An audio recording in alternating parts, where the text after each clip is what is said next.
All right, I've got the ingredients together for the initial stage of the filling, making the filling. I'm going to be using my KitchenAid stand mixer with the grinder attachment.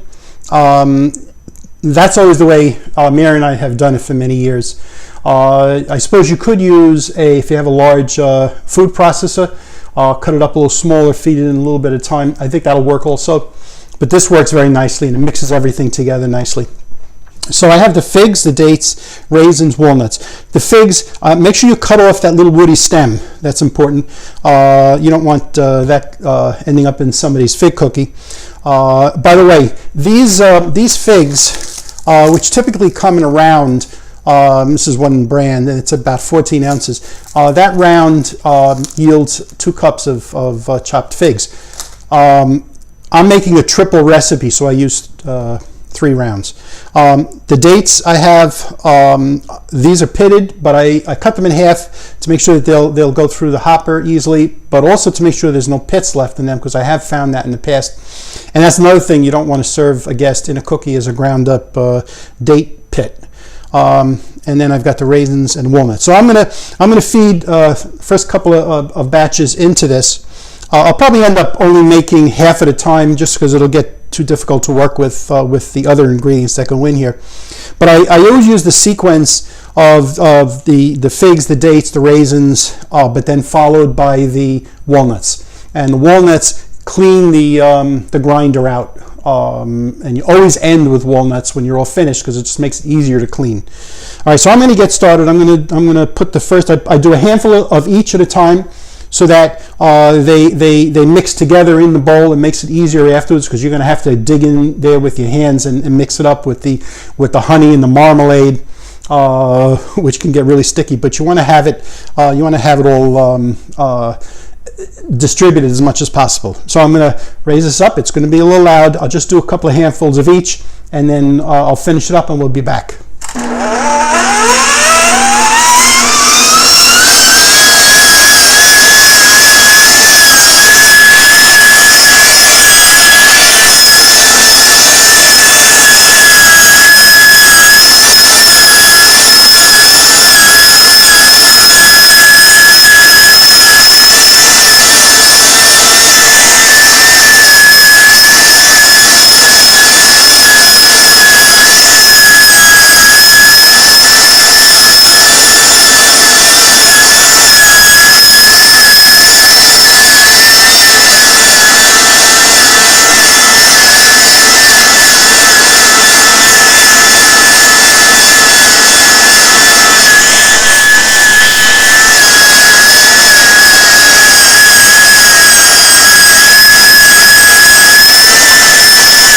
You can see when you put the walnuts in at the end, it kind of cleans it out. So I try and even it as I'm going through, so it's distributed.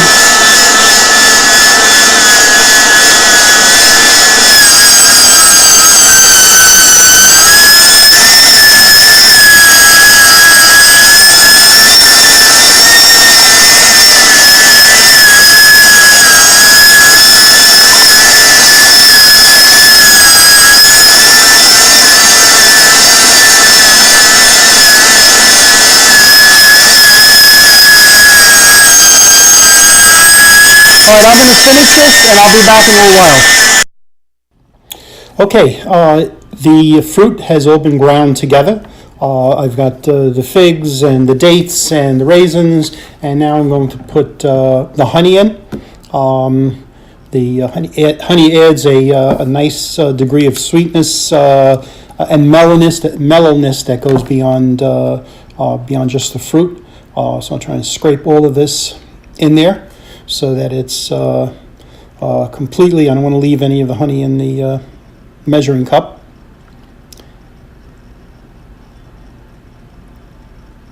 All right, now that that's out, I'm going to add in the orange preserves that had gotten. This is also a nice dimension of flavor. And then I have cinnamon that I'm adding in. A couple of, I think it's about a teaspoon and a half of cinnamon,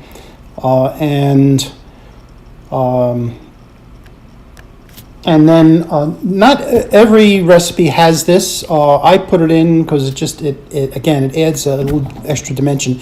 I put a half teaspoon of black pepper in here, and it's I think it's a nice flavor.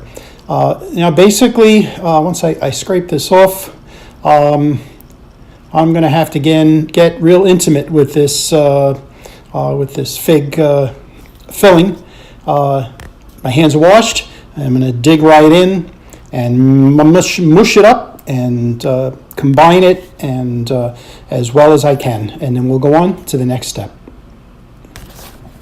Let's start making the dough. Now I've learned from experience not to double or triple the recipe with dough. It doesn't always come out right.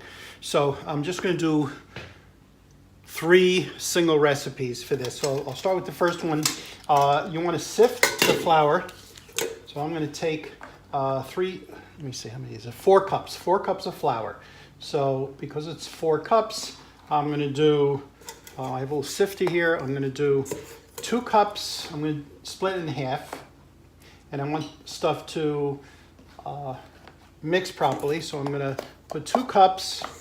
And there's supposed to be a teaspoon and a half of baking powder. I'm going to put 1 teaspoon in with this. Oops, 1 teaspoon in with this first batch. And a pinch of salt. It's a 1/4 teaspoon, so it'll be 2 pinches. 1 pinch here and 1 pinch in the other one. I'll sift this.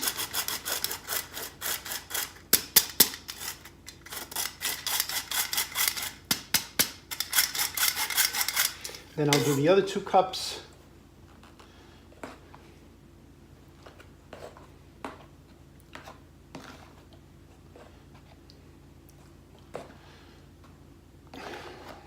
Okay, that's 1.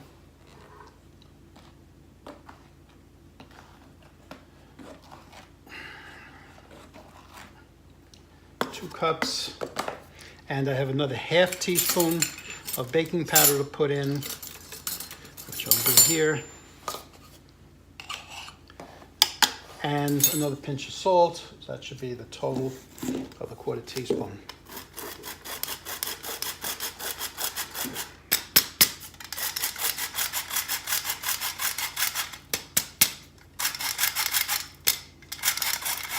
Okay, and then it calls for a 1/2 cup of sugar, and I'm going to put that in here, and I'm just going to mix this with a little paddle that I have.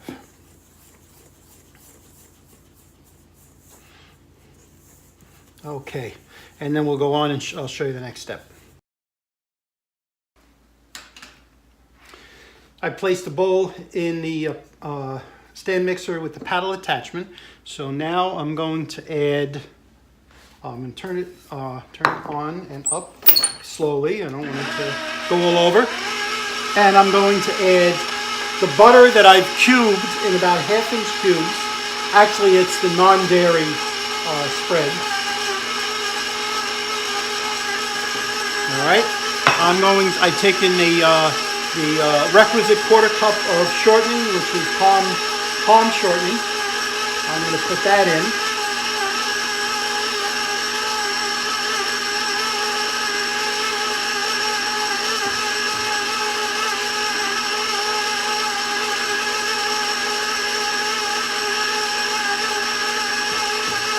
Okay, I'm going to let this go for about 4 or 5 minutes. It will start to crumble together and turn into like a crumbly dough, and then I'll add the other ingredients, and I'll be back. Okay, the dough has turned into a nice crumbly mixture. Take a look at it. That's what you're looking for. I'm going to put this back, and we're going to turn it back up, and I've taken the eggs and the milk and the vanilla, and I whisked them together, and we're going to slowly pour this in until a dough ball forms.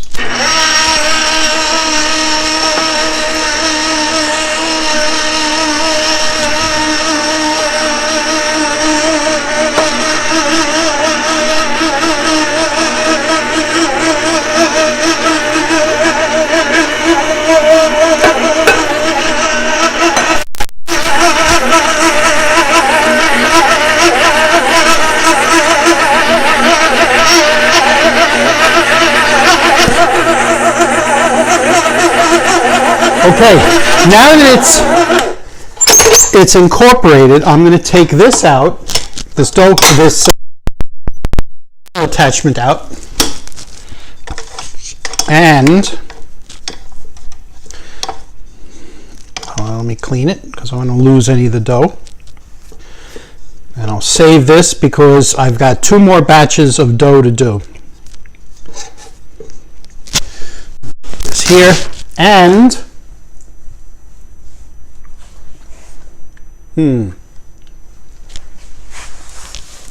if I were a dough hook, where would I be? Oh, here I am. Okay, here's my dough hook.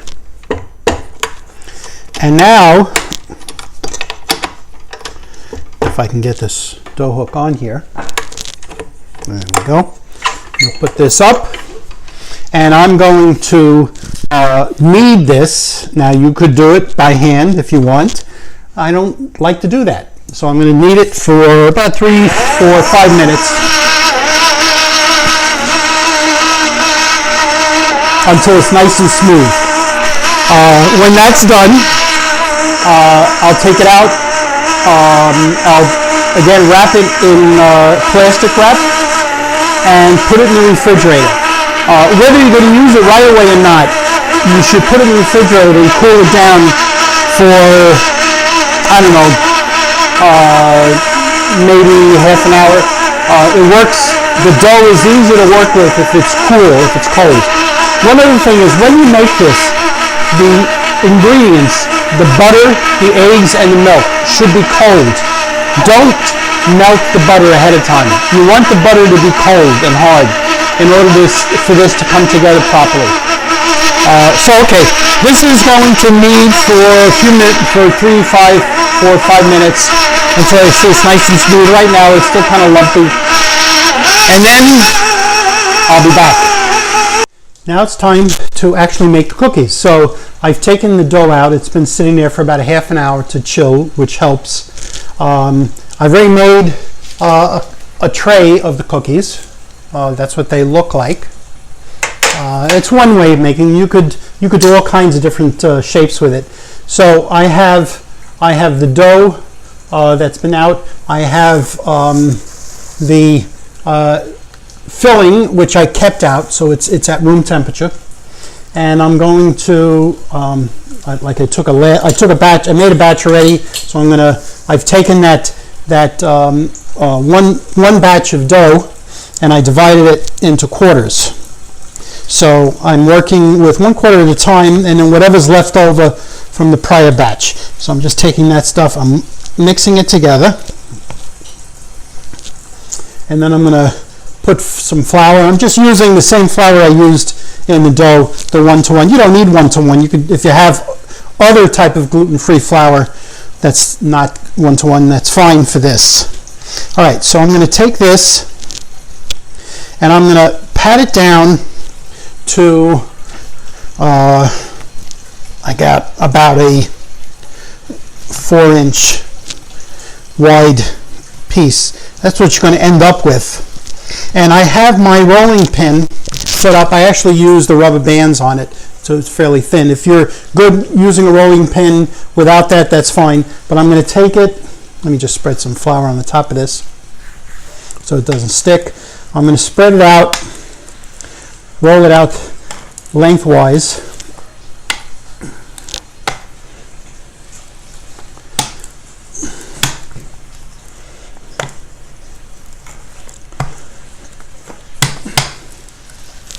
Okay, and then I use a pizza cutter just to trim the edges so they're nice and straight. Push that off to the side. Do the same thing here. Okay, and now what I'm going to do is I'm going to take a the filling that I have. I'm going to cut a slice off of it, and it's a little. You have to have a sink nearby so you can rinse your hands from time to time. But I'm basically going to take it and I'm going to roll it into about a 3/4 inch diameter, maybe a 1 inch, 3/4 to 1 inch diameter piece. It doesn't look very appetizing, but it tastes great when it's all put together. I don't want to say what it looks like, but I'm going to take that.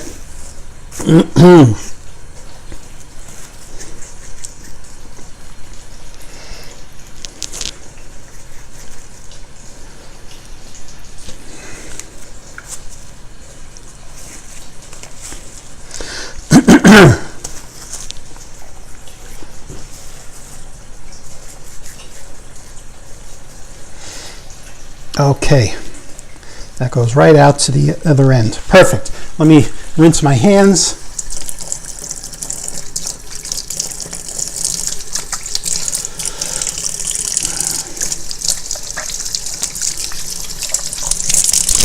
Okay. Now, with my pastry scraper, I'm going to just make sure this isn't sticking.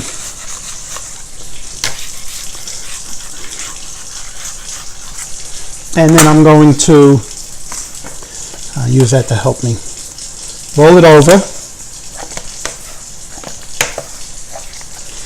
and bring the other side up.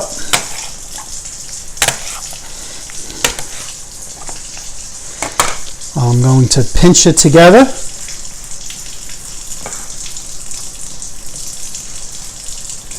Make sure it's not sticking to the surface. I happen to have granite countertops, which makes it easier. If you use a board, that's fine also.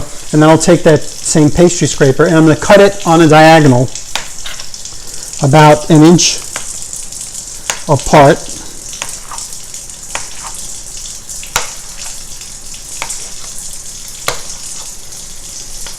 Just put your thumb there so that it doesn't, when you drag it back, it doesn't disturb the rest of it.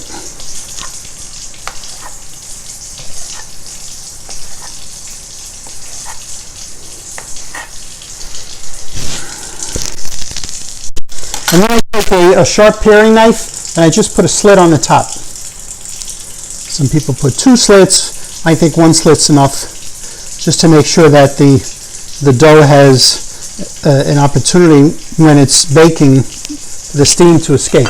And then very carefully transfer it to the baking sheet, which I've covered with parchment paper. And then I've already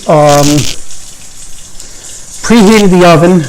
It's supposed to be at 375, but since I'm going to be doing a bunch of trays at the same time, I set it for 350 on convection. Usually use 25 degrees less.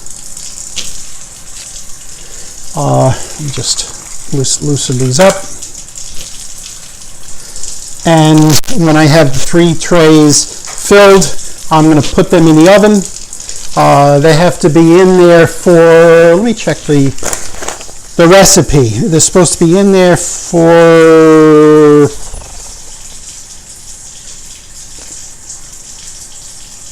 12 minutes. Just check them. They should be golden brown on the top, but it's about 12 minutes. You can set a timer, say for 11, and then keep checking it after that. And then once they come out, I'll show you how we finish them off. The cookies have all been baked. I have them laid out here. Now I'm going to finish them up. I'm going to ice them, put some sprinkles on, and then let them dry, and they'll be done. There is a way, by the way, I'm using confectioner's sugar. There is a way to make a low glycemic type. Difficult to make, doesn't really come out as good or that good. And I almost ruined my Ninja blender doing it. So I use the confectioner's sugar. I have about a cup, and I'm going to add almond milk. I am maintaining the dairy free. Just a little bit at a time, because it'll very quickly dissolve in with the sugar. You don't want to make up too much at a time, so that's why I start with a cup of sugar, and then when I use this up, I'll just keep making more, a cup at a time. I'm going to put just a few drops lemon juice in there. Very little. That's it. I would say that's maybe a quarter of a teaspoon.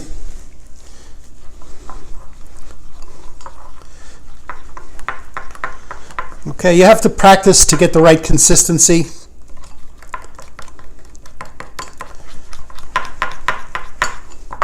You know, you want it to be to run but not be too thin. You want to be able to keep a nice coating on it.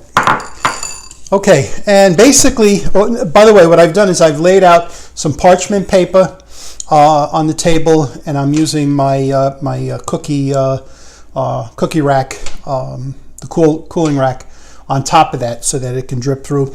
You can use just a regular rimmed baking sheet. Do it that way. Sometimes I don't know what's better. I don't like it sitting in the sugar. That's why I do it like this. Of course, when I put the sprinkles on top, you have to be careful that the sprinkles don't go all over the place. But it is what it is. So basically, all I'm going to do is just dip the cookie in, and put it down. Just line them all up.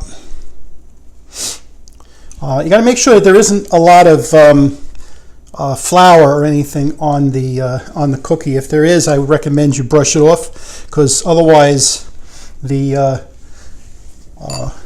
icing won't adhere to the cookie, and you'll just have dry patches.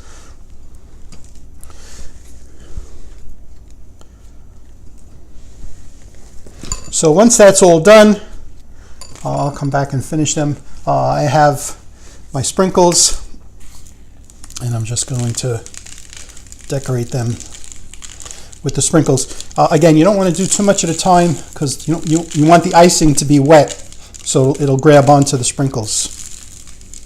By the way, these sprinkles are Betty Crocker. Believe it or not, you do have to check if you're concerned about being gluten-free for somebody who has a serious allergy. Betty Crocker is gluten-free. Check the label. I know that Betty Crocker on their site says that their product, except for their premium cake bits, which are actually made with cake, that everything is gluten-free. There are a couple of versions. Actually, these sprinkles here are Cake Mate, and they are labeled right over here gluten-free. So you have to check that. Okay, I'm going to finish these up, and then we're done. And they're going to be ready to pack in with the other cookies to be shipped and delivered to friends and family.